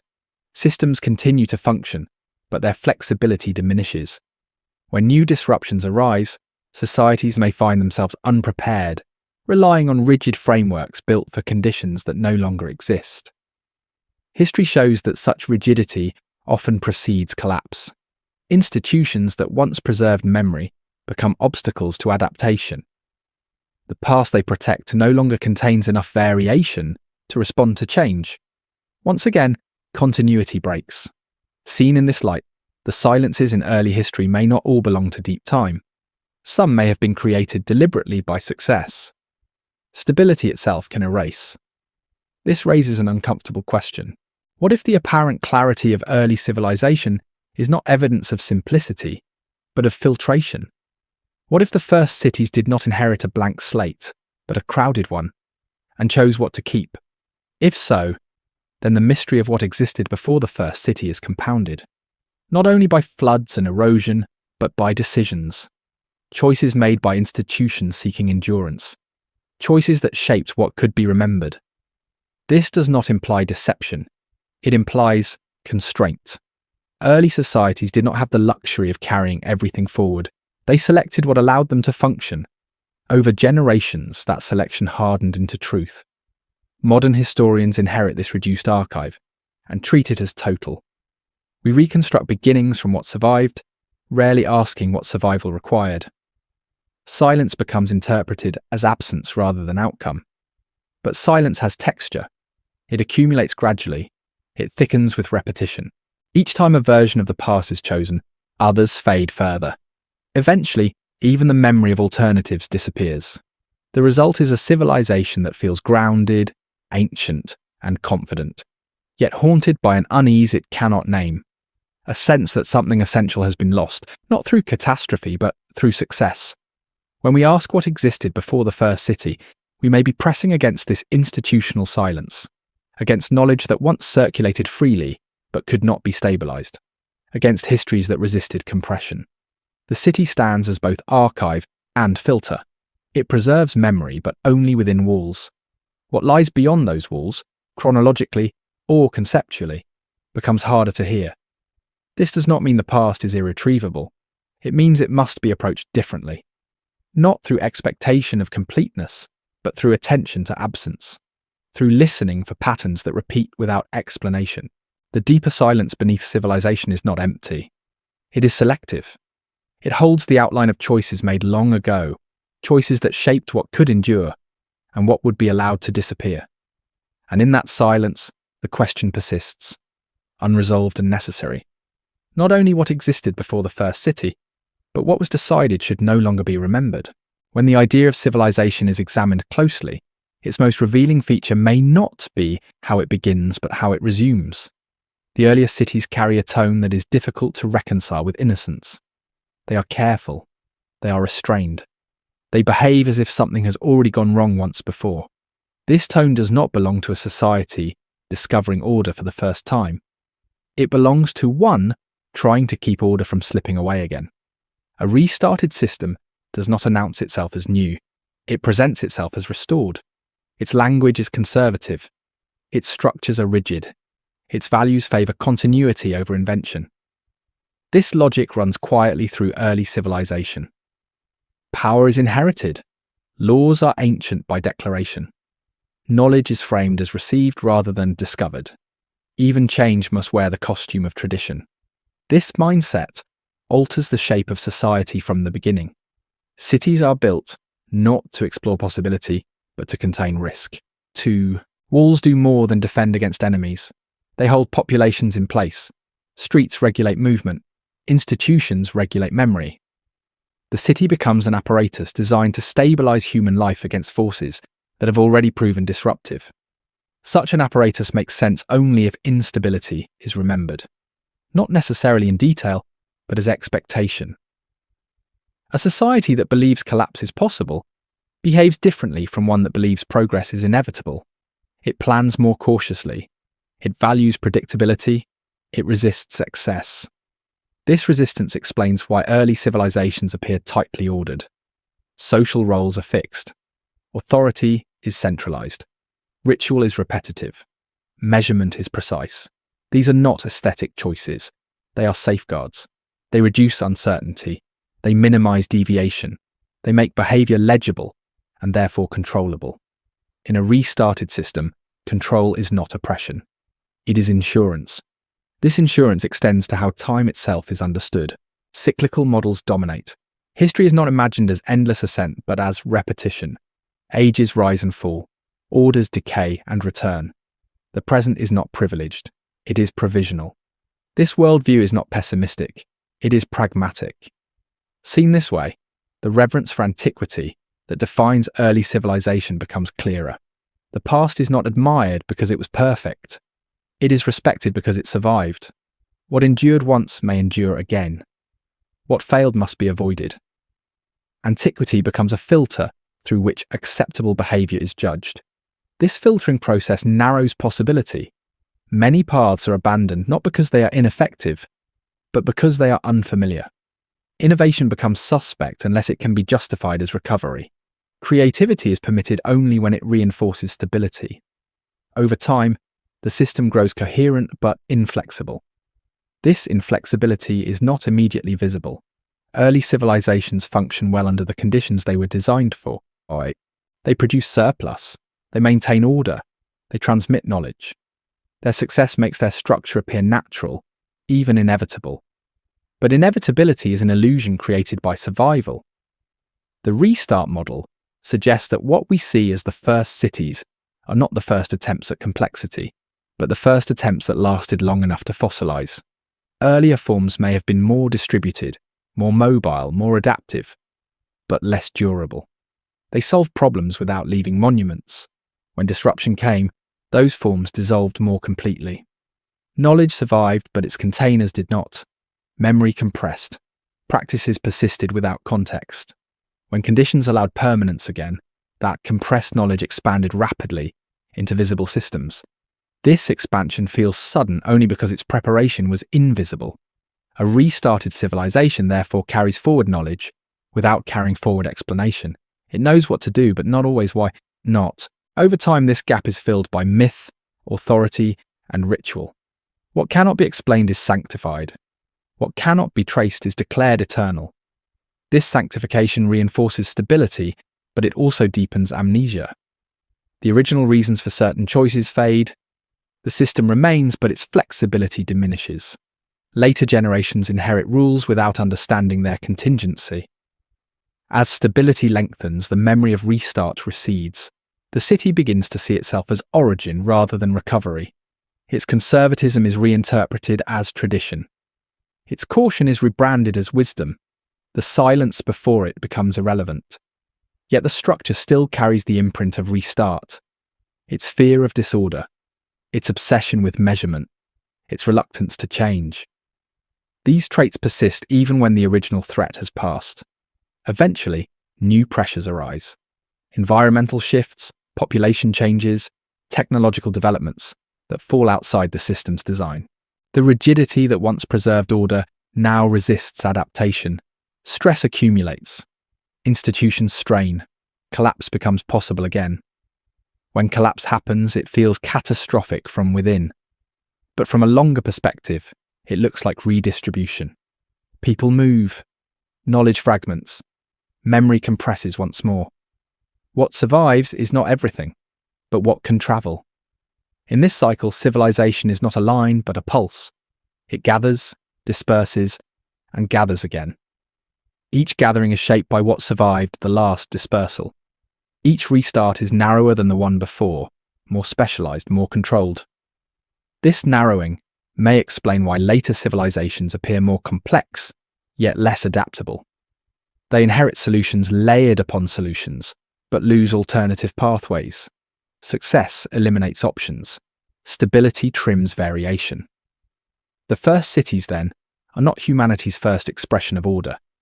They are one expression that succeeded under specific conditions. Their visibility gives them authority. Their endurance gives them weight. But endurance does not equal exclusivity. If civilization has restarted before, it may restart again.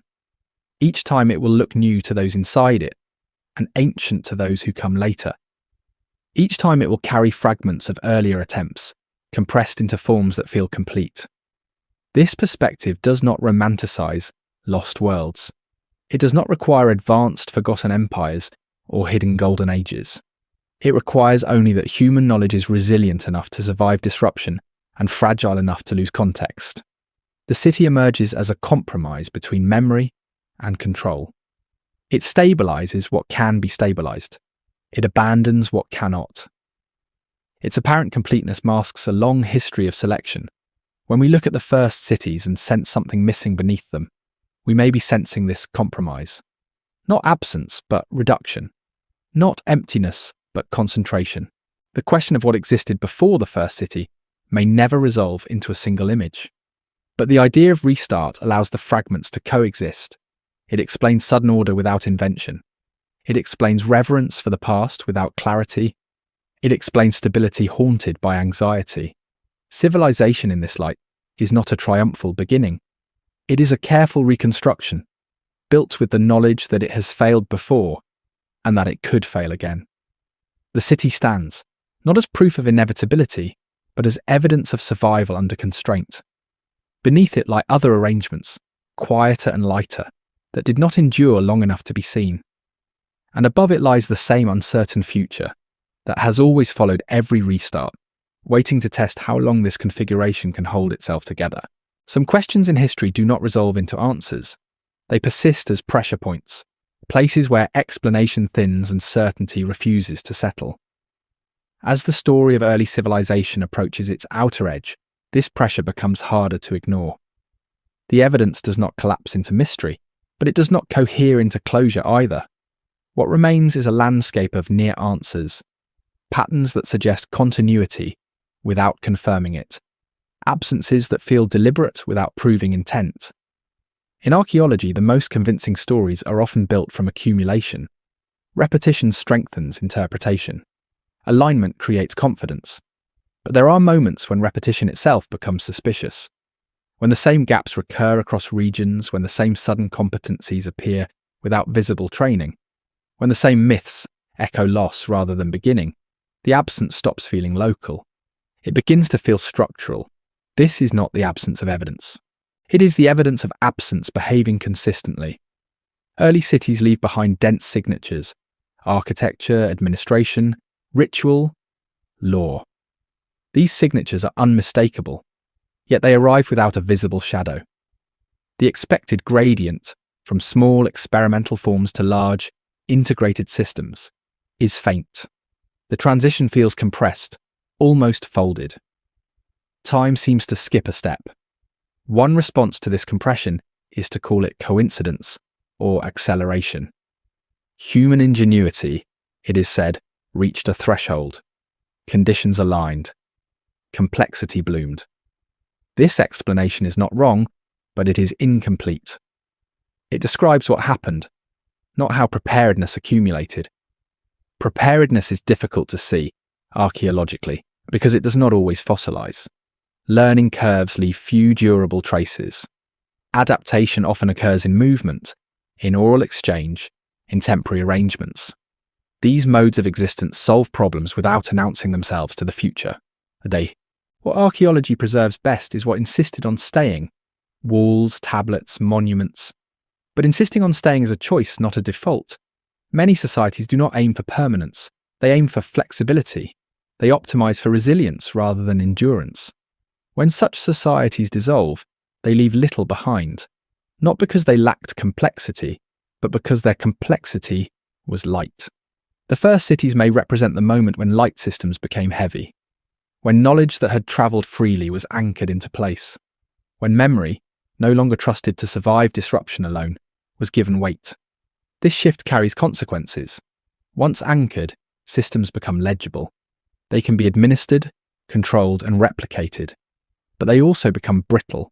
What once adapted through movement must now adapt through reform. The pace changes. The cost of failure increases. Seen from this angle, the confidence of early cities takes on a different tone. It is not exuberance. It is determination. These societies are not celebrating novelty. They are committing to a form. They are choosing durability over versatility. This choice explains both the success and the anxiety embedded in early civilization. Order is enforced tightly. Deviation is limited. Authority is centralized. These are not aesthetic preferences. They are defensive strategies. The ruins that remain today are the residue of that choice. They are what endured because they were designed to endure. But endurance is not neutrality. It filters history. It amplifies certain behaviours and erases others. What we inherit, then, is not a full account of the past, but the past as selected by survival. This selection shapes interpretation. When we look backward and see cities rising from apparent emptiness, we are tempted to equate emptiness with non-existence. But emptiness may simply mean that earlier forms did not seek to be remembered in stone. This reframing does not ask us to imagine hidden empires or lost continents. It asks us to reconsider what counts as evidence, to accept that some forms of organisation leave almost nothing behind, especially after disruption. The myths preserved by early civilization seem to recognise this. They do not dwell on origins. They dwell on loss. They speak of prior orders, diminished worlds, and incomplete restorations.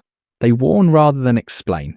They remember the feeling of continuity breaking, even when the details are gone. These warnings persist even as material culture grows more confident. They appear in cyclical time, in divine withdrawal, in stories of repeated failure. They suggest that early societies didn't see themselves as standing at the beginning of everything, but somewhere after something had already gone wrong. This sense of after changes how history feels. It introduces humility.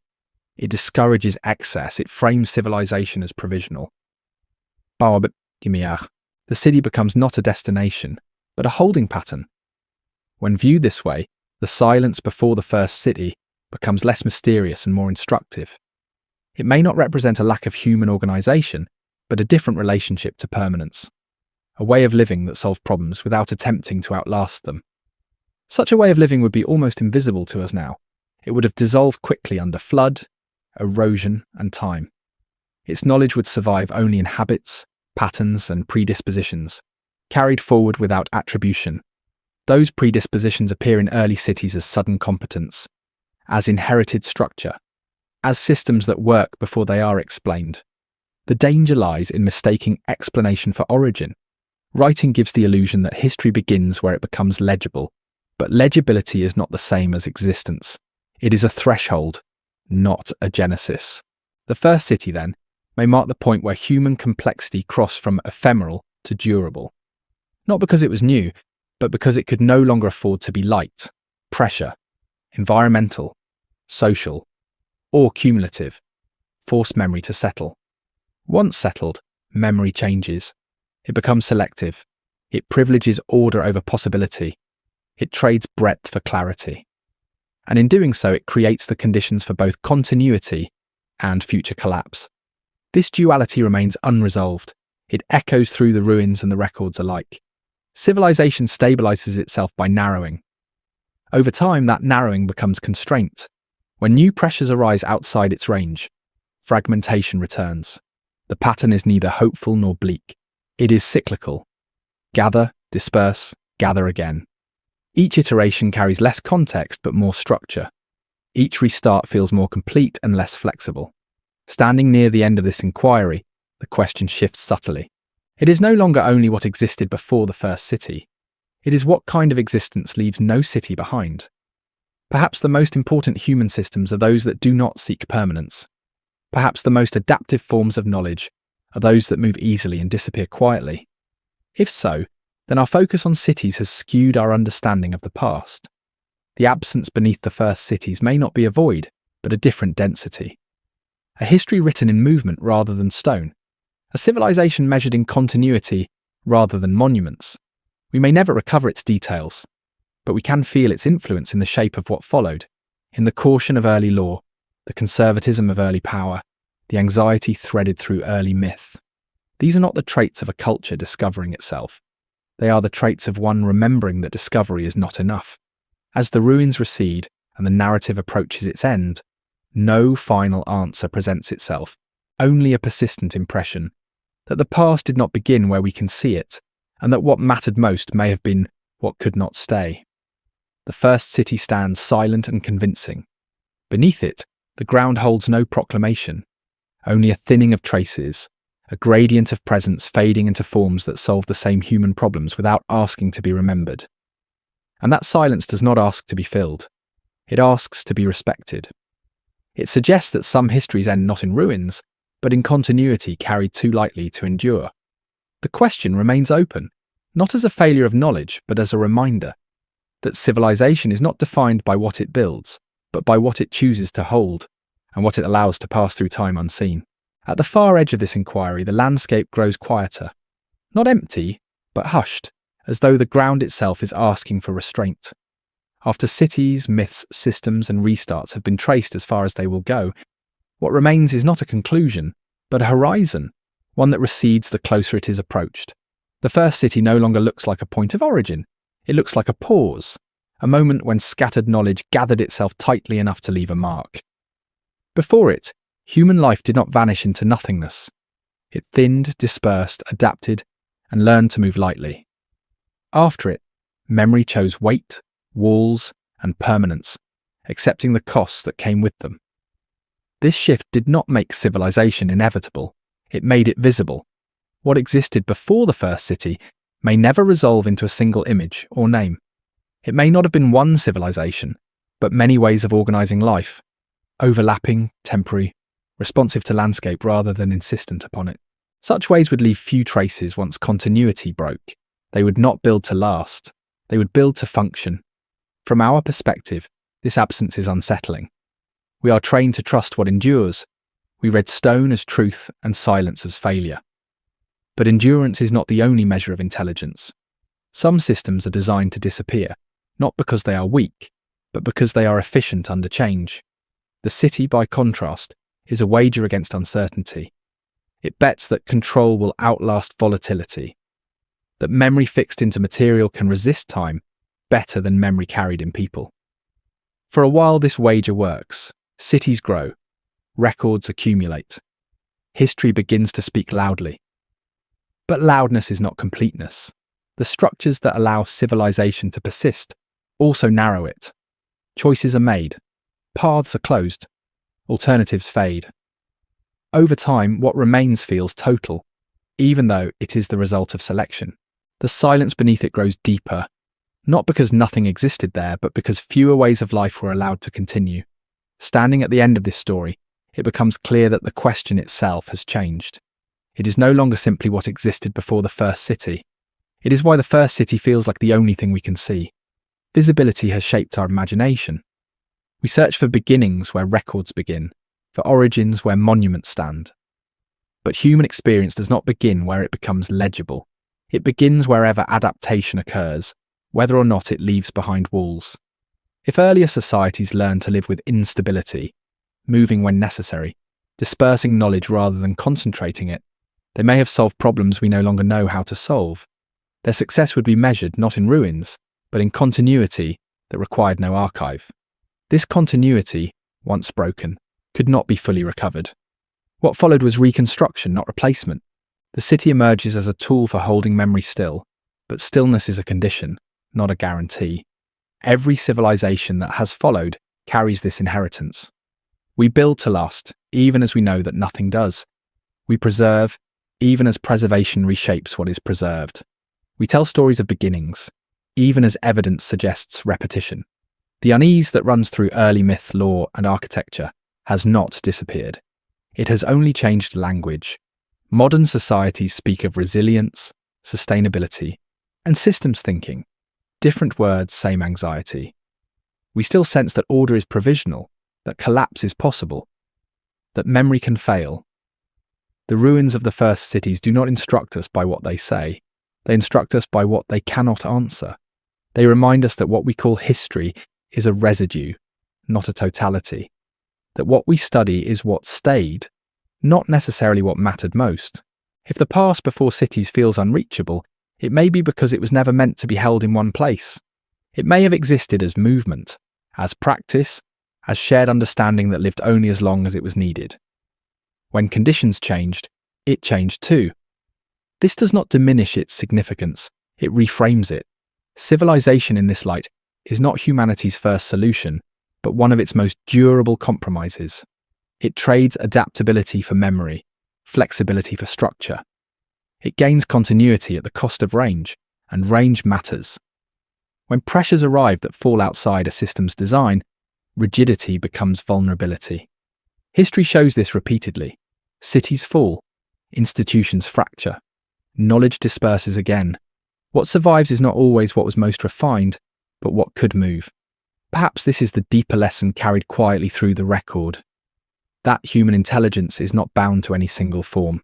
That complexity does not require permanence. That the absence of ruins does not imply absence of thought. The first city, then, is not a pedestal above the past. It is a marker along a longer path, one that winds through forms of life we are only beginning to imagine, because they did not announce themselves to time. As the inquiry comes to rest, it does not settle into certainty. It loosens. It allows space for what cannot be reconstructed. It accepts that some histories end not in answers, but in orientation. We are left with a sense, not of loss, but of proportion. That our visible past is only one layer of a deeper human story. That what came before may have been quieter, lighter, and more responsive than anything we have built since. And that the question of what existed before the first city is not meant to be solved in full. It is meant to remain open, reminding us that civilization is not the beginning of human wisdom, only one of its expressions. The ground beneath the first city does not reveal a secret when it is opened. It reveals patience, layers waiting without insistence, traces thinning without apology. In that patience, there is an invitation, not to uncover, but to reconsider, to recognize that what we seek may not be buried deeper, but spread wider, not hidden by catastrophe, but dissolved by time. The city stands as evidence of what humanity chose to hold on to. The silence beneath it suggests what humanity once knew how to let go.